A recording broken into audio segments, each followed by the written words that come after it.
What's up, everybody? Here we are with another Frontline Gaming video battle report. This time we've got Mark, aka OmegaPrime from Great Escape Games, and he's coming down to do a battle report with me and also to promote the Twin Link GT, which is coming up in December 5th and 6th. December 5th and 6th in Sacramento, California. Check it out, the Twin Link GT Facebook page for more information. And if you are able to go and interested, it's a doubles tournament. Check it out. It's a lot of fun. So I'm playing kind of spin-off of my Raptors, Scouts, and Assassins list. This is Raptors and Wolves. It's Space Wolves with Raptors. People are going to bitch that the models aren't painted. Fair enough. I've been so busy. Frankie and I have been so busy. We're getting ready to move the store, and I just haven't had a chance to put any paint to any models. But those are Blood Claws. 15, I'm sorry that there's some red and some beige. I'm using the red army as my other Space Marine army. Everything else is red appropriately. I only had 10. I didn't have 15, so sorry about that. And the Necron is not even primed yet. I'll get to it eventually. Also, we've got long things over there that are not the appropriate red for this list, so sorry about that. But it's a cool list. I want to try it out and show it to you guys because with Lias Isodon and a drop pod in the fast attack slot from Space Wolves, the list has ridiculous amount of flexibility. Everything can infiltrate, or I can reserve stuff. I can put units in a drop pod. I have a Storm Wolf. So I mean, depending on who I'm playing, if I'm going first or second, what the mission is or what the terrain is, the army's like insanely flexible. So we'll get more to that as we go.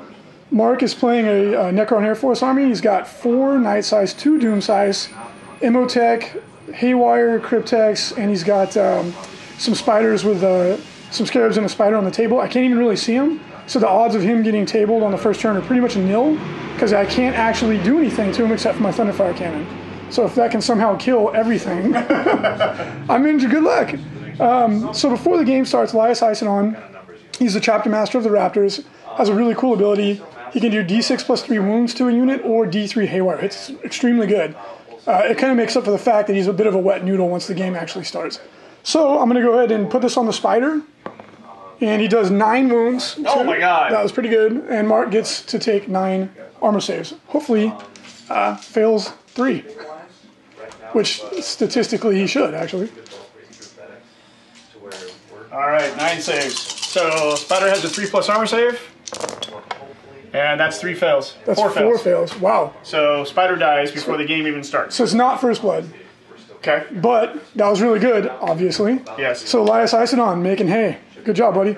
That's his big deal. And then he also lets you reroll reserves. He gets shrouded. He comes with Master of Ambush, though, which is why you see all my units infiltrating. And then scouts are all in reserves. They're all outflanking. And Isodon also lets you reroll reserve rolls. So he's got tricks. He doesn't really do any damage, but that was his best case scenario right there. I killed a spider before the game even started. Mark, are you going to try and seize the initiative? I will attempt to seize. Imhotep allows me to seize on a 4+. Yep, good luck. Oh.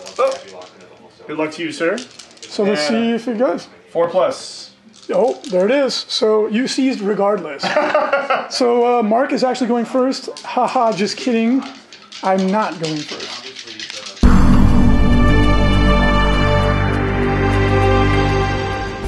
Alright, so Necron turn 1. As the spider was taken out before the start of the game, I didn't really do much as far as movement goes, just kind of shuffled the scarabs around to limit targets for the Thunderfire Cannon, which is going to be unloading here shortly.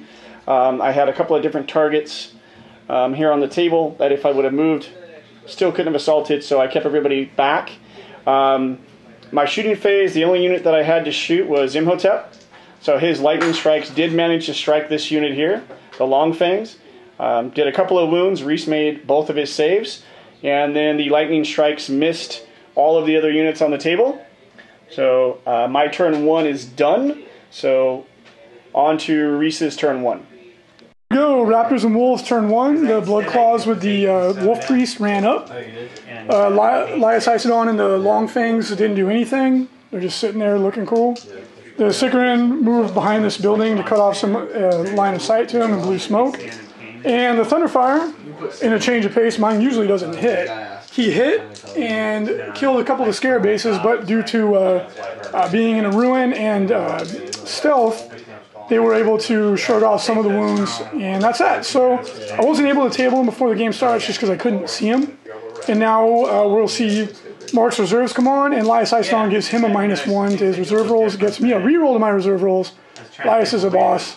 Doesn't do much damage, but man, is he a force multiplier. So we'll go ahead and see what comes on for Mark, and then the game will actually start.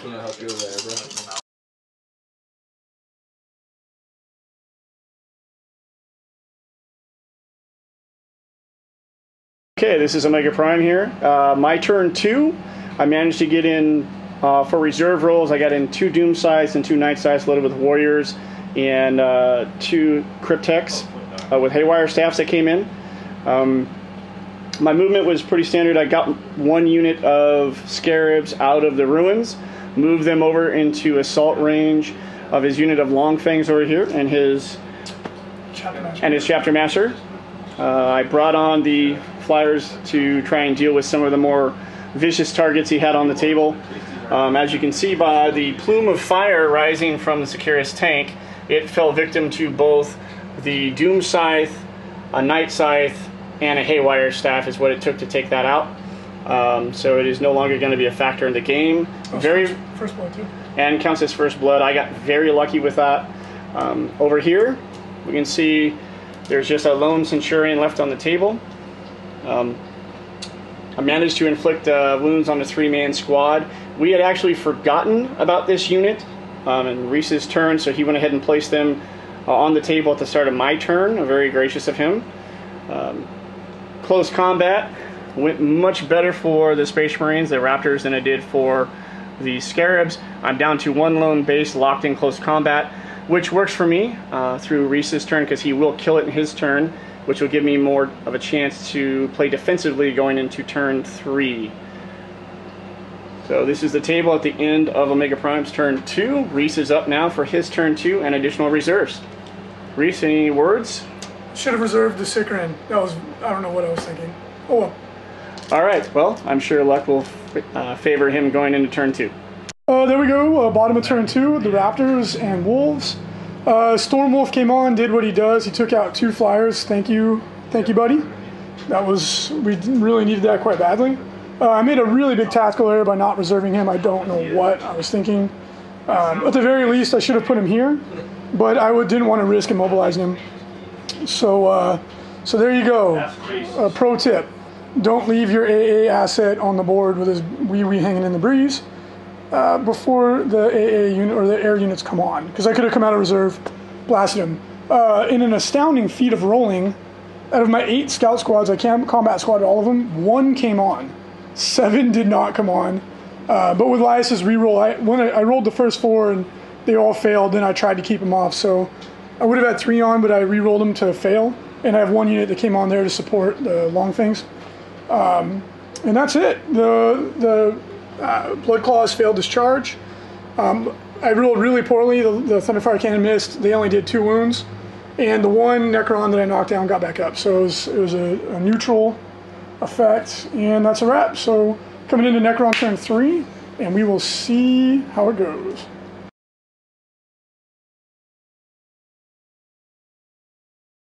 Okay, OmegaPrime here. This is the end of my turn 3. This turn I managed to get in only 1 additional flyer, which was Imhotep's Night Scythe, loaded with Immortals there.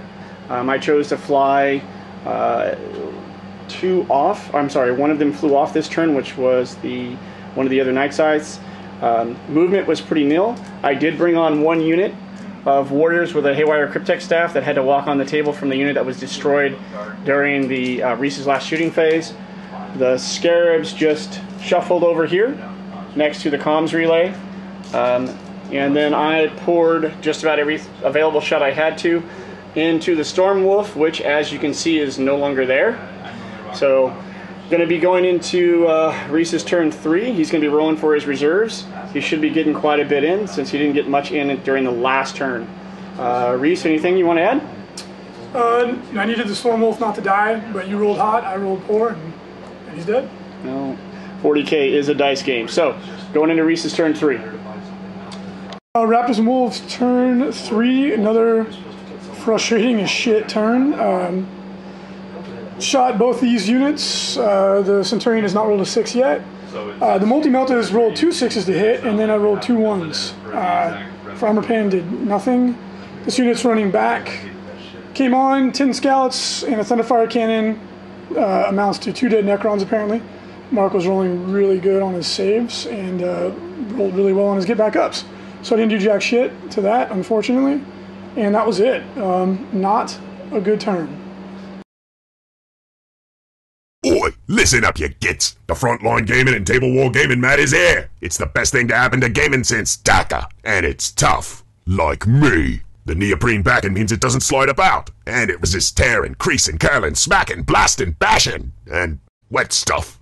The smooth finish means that your models will glide along it like a buttered up Yumi in a squig pit. Coming in 13 right fetching styles. These things are easy on the eyes. In both 4x6 and 4x4 foot sizes. Get yours right now at frontlinegaming.org. frontlinegaming.org. Booyah!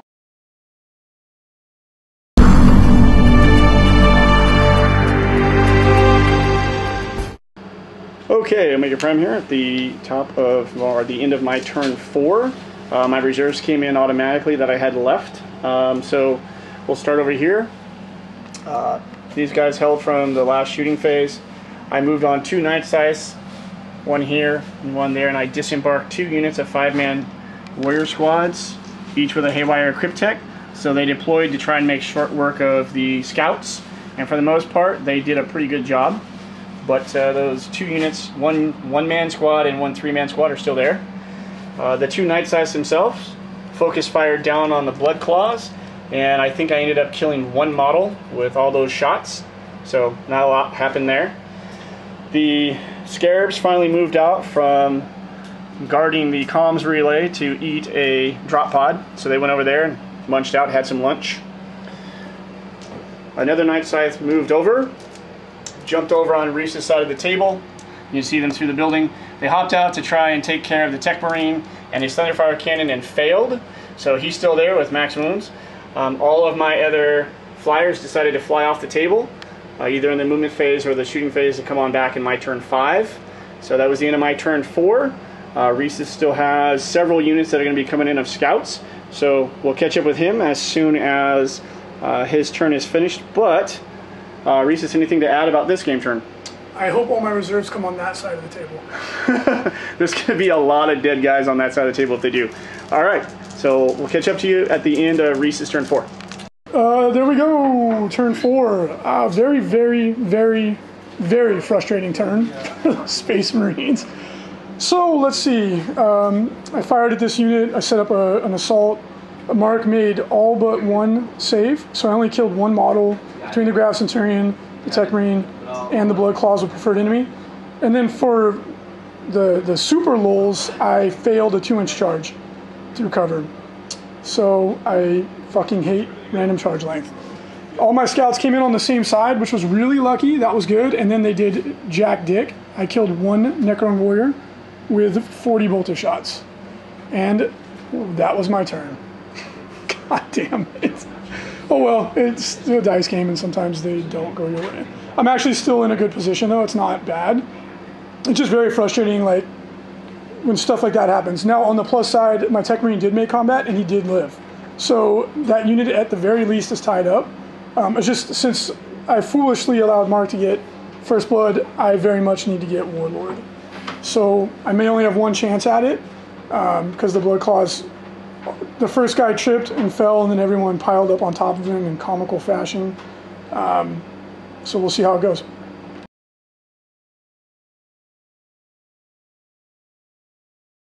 Okay, OmegaPrime here. The end of my turn 5 just took place, so we'll do a quick recap. Lots of Necron warriors over here opened up on the scouts. Managed to kill quite a few of them. Took out 1 5-man squad. Killed 2 more in a 5-man squad. Left the solo guy there alone. Reece still has a 3-man squad there sneaking around the corner. They're going to probably boot stomp me in his turn. The Night Scythe here opened up on a 5-man squad of scouts hiding in the ruins on the relic. There was actually 2 units there. The other one took a few casualties, failed their morale test, and ran off the table. Moving over to the Doom Scythe, it opened up on the Rune Priest there, and sorry, Wolf Priest. I'm sorry, the Wolf Priest, and he had 2 of the Marines outside the building. The Doom Scythe, with the Tesla Destructor and the Death Ray, managed to kill, I believe, 4 Marines out of that squad. So it did a little bit of damage. Moving over here, we had 2 Night Scythes open up on the 5-man squad there in the back. And they actually took a couple of casualties, had gone to ground, so they're still in play. The 2 Scarab bases that I had remaining went in and charged the other 5-man squad and managed to win combat. The scouts fled and ran away, but they will rally in Reece's turn. Moving over to the other side of the table, where we have Imhotep and his retinue of Immortals and the Cryptek are still locked in close combat with the Tech Marine, and it is a total slap fight. Nobody seems to want to hurt anybody else.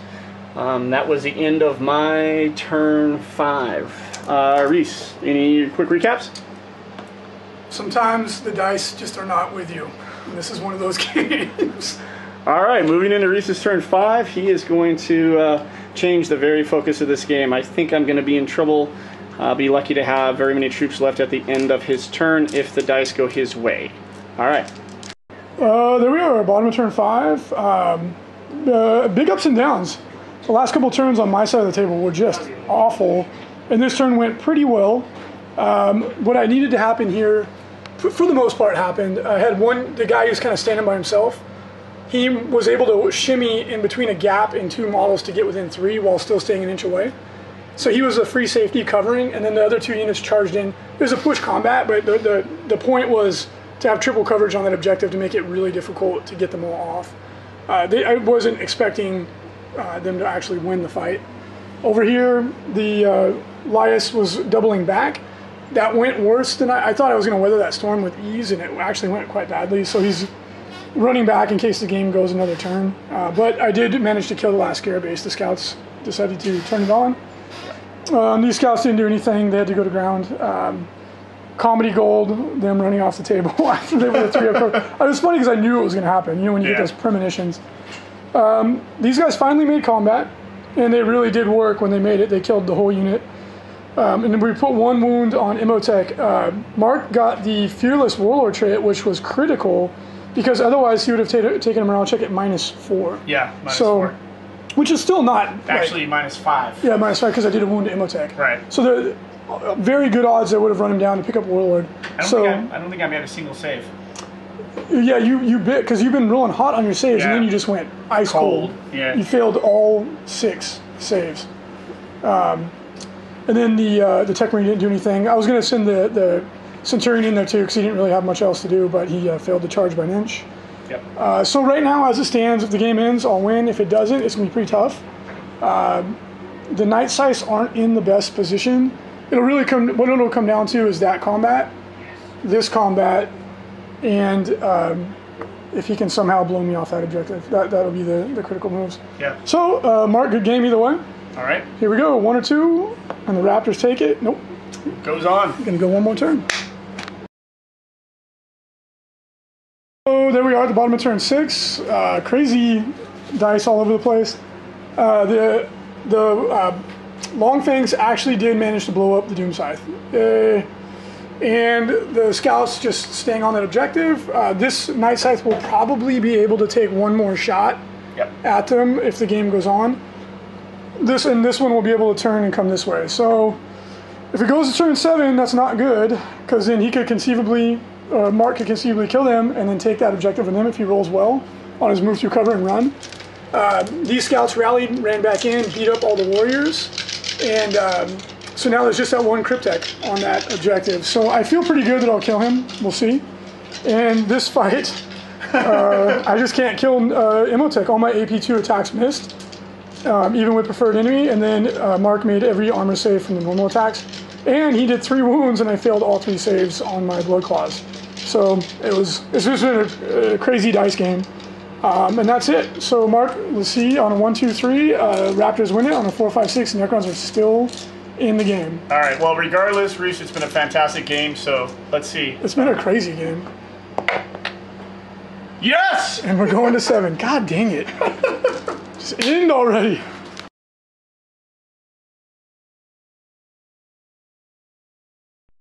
All right, OmegaPrime here. My turn 7 is now over, so I'm gonna recap it pretty quickly. Down here we have this slap fight. So we have a Cryptek standing on an objective surrounded by hostiles. He ain't going anywhere yet. We have 3 warriors left with a Cryptek here. They did not shoot trying to charge. That unit took fire from a Night Scythe and did not fail a single wound. And then I needed to roll 3 inches to get into my close combat. I rolled Snake Eyes. So they're using harsh looks right now at the scouts. Over on this side of the table, we have 2 Night Scythes. Both of them combine their firepower to try and kill some scouts over here. 1 man survived. He is actually within 3 inches of the objective to claim it. So Reece is going to have that objective. And over here, the slap fight continues between the Tech Priest, Imhotep, the Wolf Priest, and the Blood Claws. And although Imhotep was knocked on his butt, he decided to get back up anyway. So now he's still there. And now that this is turn 7, the game will be ending. Right now, Reece has a decisive victory. So we're going to play it out and see if he can get Slay the Warlord by killing Imhotep. You good? I got lucky in the last couple turns. Well, hey, you failed your charge by rolling Snake Eyes. I failed mine in the late game, and saves have not been kind to me. So, talk to Reece after his turn 7. And that's a wrap, folks. Bottom of 7 went the distance. Really good game. Really wonky on the luck. Yeah. So, 1 lone scout. He weathered the storm, and he got me that objective. This objective is contested. Yep. This objective is mine because Mark was kind enough to roll a Snake Eyes on that critical charge. And I have 1 Blood Claw left here holding this objective just underneath the Centerfire Cannon. I just couldn't, Imhotep would not die. I was just beating on him for like 4 turns in a row and nothing happened. He has 1 wound. That Fearless Warlord trait was really good. Well, in the early part of the combat, yes. When I was still surrounded by Immortals. Now it's just... Yeah. Because had you not had that and I would have made the charge, it would have been like killed, -7 or something. But oh well. And then, the same thing happened here. Although Warriors and the Scouts, who knows? Yeah. Who knows how that could have gone either way. So at the end, I have 3 objectives. And Mark has First Blood and Linebreaker because of Imhotep. I have Linebreaker. And that's it.